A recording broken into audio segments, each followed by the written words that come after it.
Hello everyone, welcome to Ed Sarathi. मेरा नाम लावण्या है और आज 28 मई के प्रीलिम्स से पहले हम जल्दी से इलेक्शन कमीशन ऑफ इंडिया का टॉपिक्स अच्छे से रिवाइज कर लेने वाले हैं। And there is a very strong reason why we are revising this particular topic.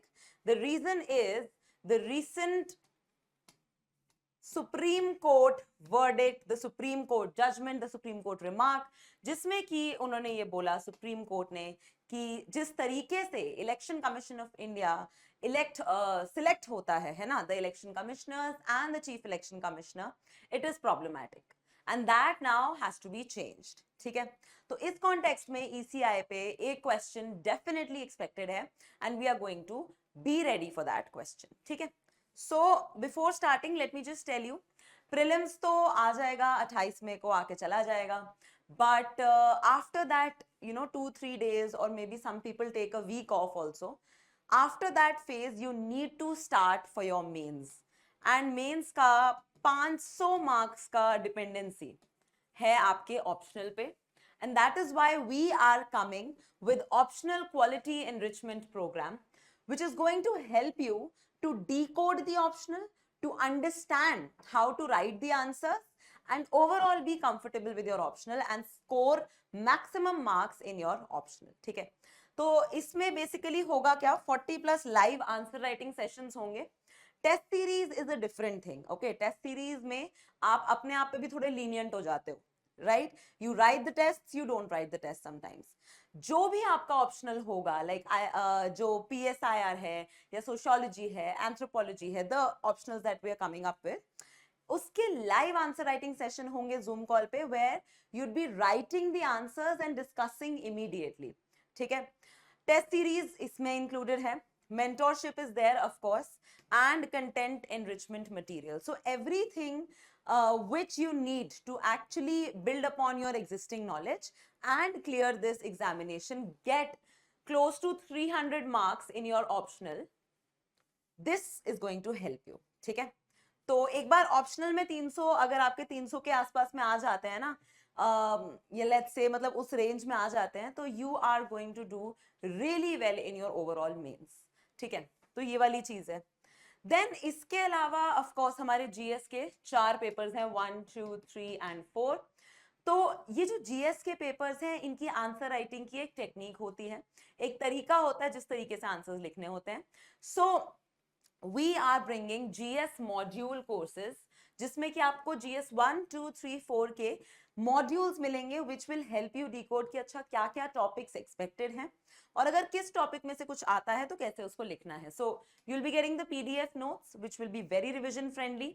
Then चारों मॉड्यूल्स प्रोवाइडेड होंगे, प्रीवियस ईयर क्वेश्चंस की डिस्कशन होगी which is very important, and detail video lectures मिलेंगे। So for instance GS2 I will be taking, GS1 Kaval sir, Prakhar sir will be taking, GS3 Shivan sir will be taking, GS4 Varun sir will be taking, right? So and it will be at a very affordable price. Prices we will reveal soon. ठीक है, चलो, now let's come to the Election Commission of India. Election commission of India एक permanent और एक independent body है। Independent यानी ये किसी भी मिनिस्ट्री के अंडर एज सच नहीं काम करती है, it is working separately and it is working in collaboration with a lot of ministries. जैसे जब फिर इलेक्शन लड़ना होता है तो होम मिनिस्ट्री के साथ काम करती है इलेक्शन कमीशन, है ना, and various stages like that. Article 324 is the divisive article जो कि इलेक्शन कमीशन ऑफ इंडिया को एक बॉडी की तरह क्रिएट करता है। So it is a constitutional body and ये देता है power of superintendence, direction and control of 4 elections to the election commission of India.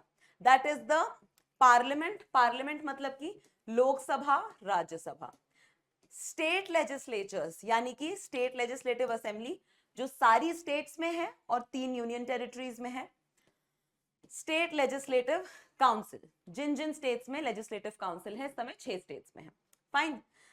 Then office of president and the office of vice president.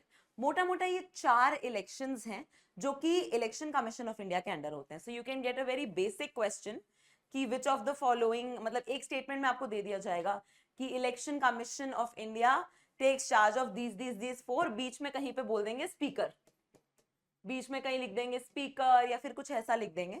तो सिर्फ ये 4 ही aspects हैं जो Election commission of India deal करता है। Now before we move to the previous year questions and everything, let's see कि हम क्यों बात कर रहे हैं इसके बारे में।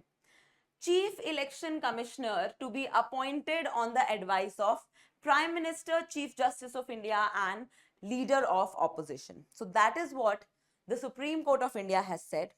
अभी तक क्या होता है कि लॉ मिनिस्टर जो हैं वो कुछ नाम सजेस्ट करते हैं प्राइम मिनिस्टर ऑफ इंडिया को, and then Prime Minister of India would recommend those names, some of those names or one of those names to the President of India and she would appoint.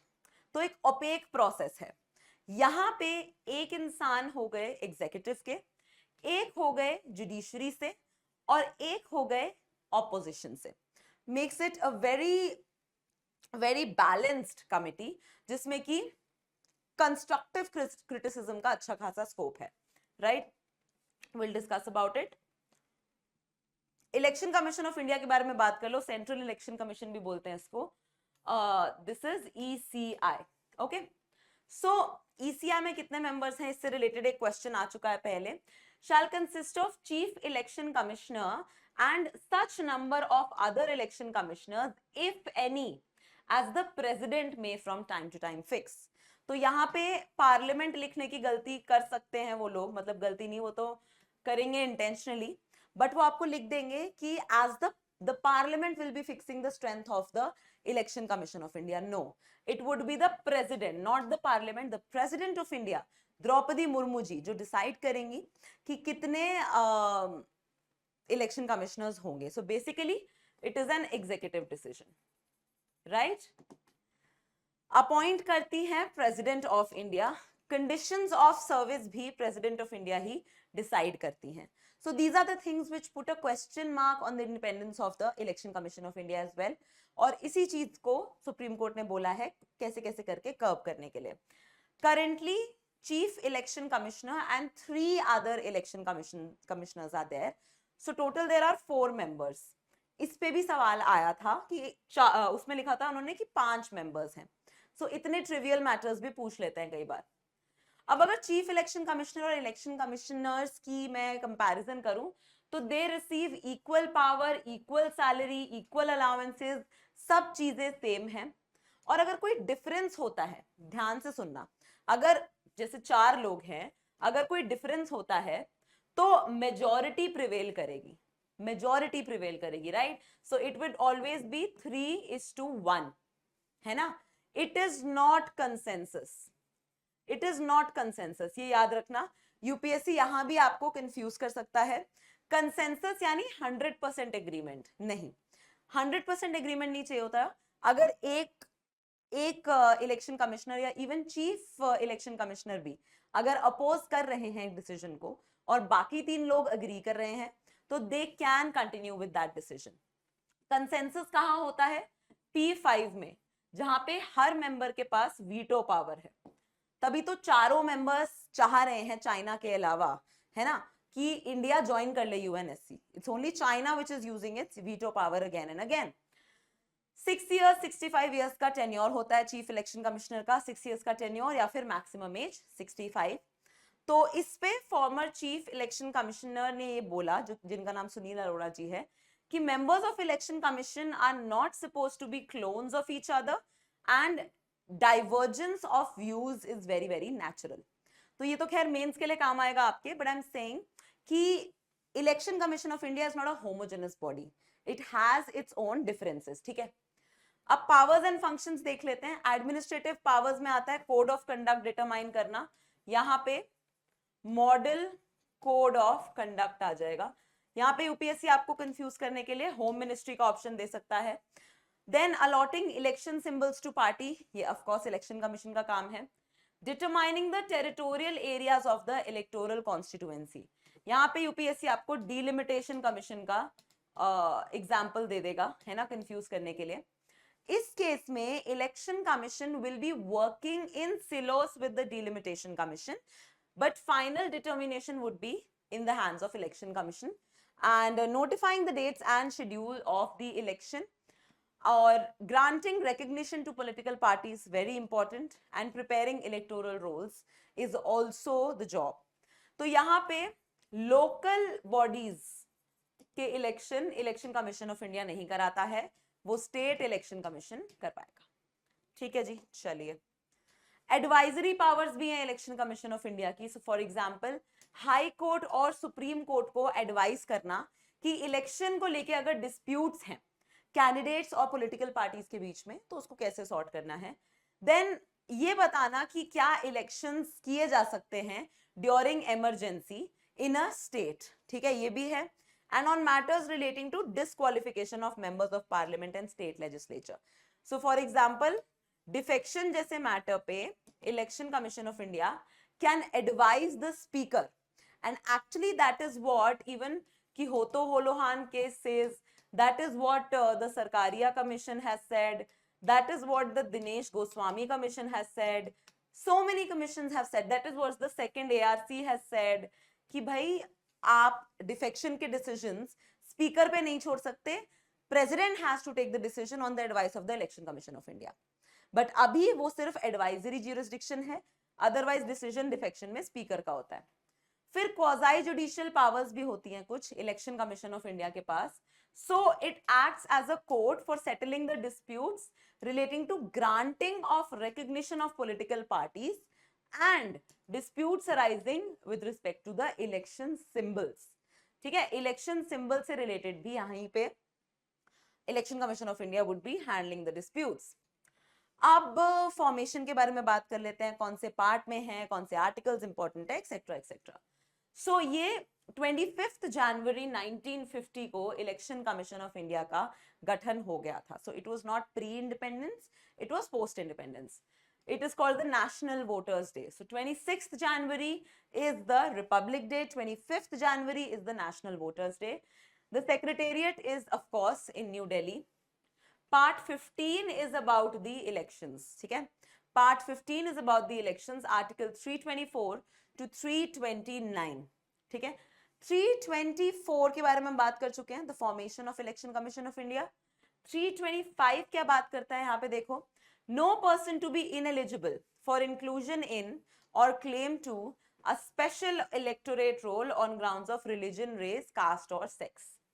So this is universal adult franchise, सभी को vote करने का अधिकार है। यहाँ पे as नहीं लिखा है, ध्यान देना, यहाँ पे एज नहीं लिखा है, यहाँ पे प्लेस ऑफ बर्थ भी नहीं लिखा है, क्योंकि अगर मान लो जैसे कर्नाटक के इलेक्शन हुए अभी, तो महाराष्ट्र के लोग जाके कर्नाटक में थोड़ी वोट दे करके आएंगे, सिर्फ कर्नाटक के लोग ही देंगे वोट, तो वो वाली चीज है। फिर 326 elections to house of people and to the legislative assemblies to be based on adult suffrage. Adult suffrage मतलब everyone over the age of 18 is eligible to vote.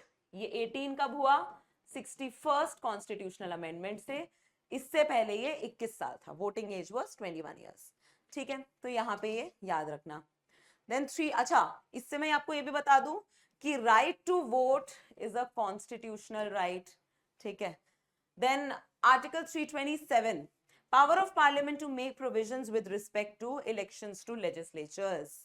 तो अगर स्टेट लेजिस्लेटिव असेंबलीज के भी इलेक्शन प्रोसेस में कोई फर्क आता है, Parliament will be making those laws. Then 328 power of legislature of a state to make provision with respect to election to such legislatures within the local power, the local bodies, it will be the state legislature which will be making the decisions.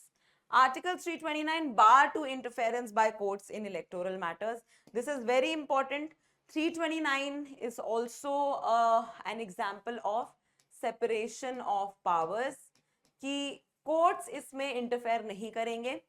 Election Commission has enough powers and jurisdiction to actually legislate, not legislate, adjudicate on these matters, ठीक है।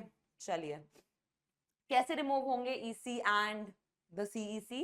दे can resign addressing to the president and CEC can be remove from office only through a process of removal similar to that of a Supreme Court जज। तो Supreme Court का removal process बहुत ही मुश्किल होता है, आपको पता है, 100 people in Lok Sabha, 50 people in Rajya Sabha, have to send a motion, then it has to be accepted by the presiding officer, then it has to be passed by special majority in both the houses, and then the Supreme Court judge stands impeached on the grounds of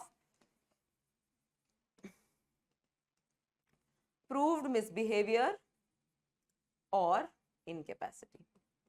ठीक है, ये दो ही grounds हैं बस, proved misbehaviour, incapacity. इसके लिए भी एक कमेटी बैठती है, 3 मेंबर कमेटी. ठीक है, लिमिटेशंस क्या हैं इलेक्शन कमीशन ऑफ इंडिया की कि constitution has not prescribed the qualifications. तो जनरली यही होता है, Election Commissioner of India is a senior bureaucrat. Then it not specified the term of the members of the election Commission, CEC का term finalised है, and not debarred the retiring election commissioners from any further appointment. जब एक election commission retire होते हैं तो उनको further appointment के लिए मनाही नहीं है, which means that this post can be politically misused. ठीक है, it can be politically misused, ये याद रखना है ना. recent development देख लो जो मैंने आपको बताया था. so, अभी इलेक्शन कैसे होता है, इलेक्शन नहीं, नॉमिनेशन, सिलेक्शन. कॉन्स्टिट्यूशन ने कोई मेथड दिया नहीं है, जैसे प्राइम मिनिस्टर का कोई मेथड नहीं है. 324 क्लॉज 2 में पावर प्रेसिडेंट की है अपॉइंट करने की चीफ इलेक्शन कमिश्नर को, and the power Parliament has to make the laws regulating this, and the law minister has to send a pool of the candidates. So the law minister will send a pool of candidates कि चलो ये 5 लोग हैं जो कि मुझे लग रहा है कि चीफ इलेक्शन कमिश्नर बनने के योग्य हैं. प्राइम मिनिस्टर को भेजेंगे, prime minister will choose one of them, send to the president and done. Where is the transparency? There is no transparency, and that is why अब जो recommend हुआ है वो ये हुआ है कि there has to be a 3-member committee with the prime minister, with the CJI and with the leader of opposition. ठीक है जी, तो हमने appointment, removal, tenure, function सब कुछ कर लिए. Let's just do the previous year questions now. Okay. तो question आया था, मैं पूरा रीड नहीं करूंगी, I will just tell you the way of solving it. Questions आपने सारे देखे हुए हैं. In India there is no law restricting the candidates from contesting 1 Lok Sabha election from 3 constituencies. This is wrong because 2 maximum है जहां से आप लड़ सकते हो. और ये लॉजिक आपको इसलिए लगाना था क्योंकि 2019 के जो इलेक्शन थे वहां पे जो हमारे करंट प्राइम मिनिस्टर हैं उन्होंने 2 कॉन्स्टिट्यूएंसी से लड़ा, राहुल गांधी जी ने 2 कॉन्स्टिट्यूएंसी से लड़ा. So that's why you know कि 2 से ज्यादा से लड़ पाते, अगर तो शायद 2 से ज्यादा से लड़ते, है ना. तो फर्स्ट आपको गलत करना है. You already know that 2 is right, so you don't need to see the second one. As per the existing rules, if a candidate contests 1 Lok Sabha election from many constituencies, his or her party should bear the cost of the by-elections to the constituencies vacated by him in the event of her or him winning all the constituencies. ये एक recommendation है. This is not the reality as of now. This is recommendation. Dinesh Goswami committee, second ARC ये सब recommend करते हैं ये कि 2 seat का खर्चा जो हुआ है, जो स्टेट का खर्चा हुआ है, और अब आप दोनों पे नॉमिनेट हो गए हैं, इलेक्ट हो गए हैं, तो आपको एक सीट खाली करनी है, उसका हमें फिर से इलेक्शन देना पड़ेगा, तो उसका पैसा आप हमें दो, आपकी पॉलिटिकल पार्टी दे. ये रेकमेंडेशन है, अभी तक हुआ नहीं है. ठीक है, so you arrive at the correct answer, that is 2 only. Fine. Then correct statement पूछा है. According to the Constitution of India, a person who is eligible to vote can be made a minister in a state for 6 months even if he or she is not a member of the legislature of that state. देखो, according to the Constitution of India, a person who is eligible to vote, does it mean, जैसे for instance eligible to vote तो आप 18 साल के हो जाते हैं, है ना. eligible to vote आप हो गए, and to become a member of the state legislative assembly you need at least 25 years of age. तो यहाँ पे although ये statement दिखने में बिल्कुल सही लग रहा होगा, this is a wrong statement. ठीक है, ये गलत हो गया. According to the Representation of People Act, a person convicted of a criminal offense sentenced to imprisonment for 5 years is permanently disqualified from contesting an election even after his release from the prison. So this is 6 years. This is actually 2 years of imprisonment and then 6 years का disqualification and then you can recontest. तो ये हो गया cancel. ठीक है, तो answer is neither 1 nor 2. ये RPA Act है और थोड़ा डिटेल में पूछ लिया जाता है कई बार.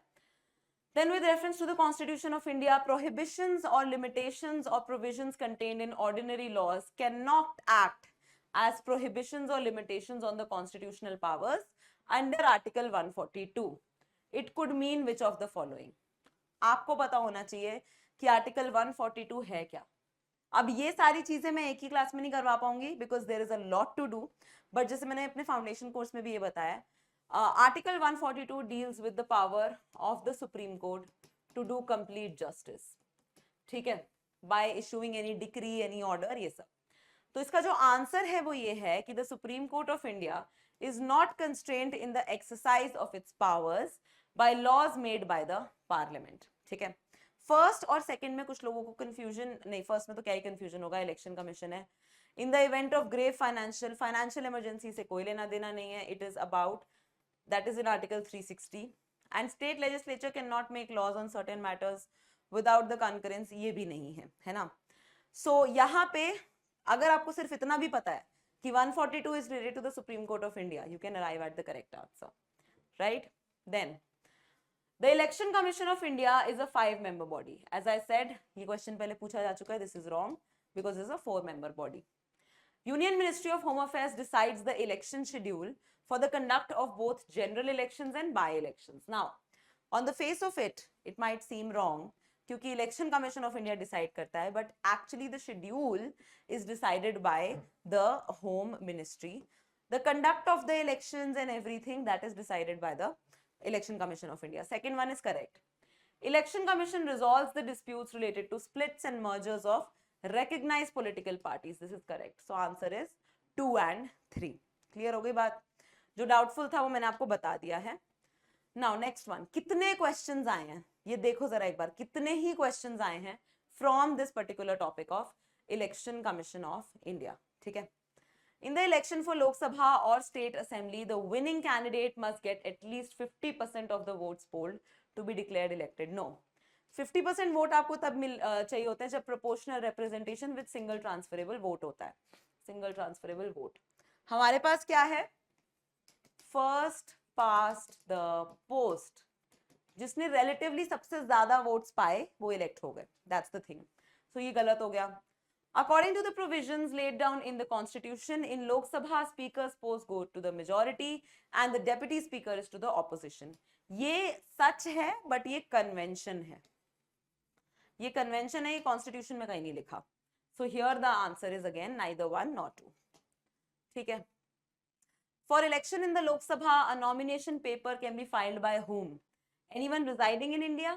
हाँ, तो मतलब चारों ऑप्शंस मैं नहीं पढ़ रही हूँ, but this is a very GK general knowledge type question. इसका आंसर है any citizen of India whose name appears in the electoral roll of a constituency. This is important. ठीक है. So yes, that is where we end this particular session. I hope कि आपका एक quick revision तो हो ही गया होगा, है ना, when it comes to the Election Commission of India. That is where we end this class. I will see you all tomorrow in the next class, and just stay healthy. This is the time to stay healthy. This is the time to actually keep yourself very motivated. Keep your spirits high. ये exam आएगा चला जाएगा. Long term में it is not going to stay in your memory as something that was so stressful. तो जो exam इतना stress create करना ही नहीं चाहिए, उसके लिए इतना मत सोचो. You all are well prepared. लोग एंजाइटी में और स्ट्रेस में अपना अटेम्प्ट खराब कर देते हैं. You all have done well and I am sure that you are going to do your best in the examination as well. Just keep revising in these last few days and it'll all be good. Okay, take care.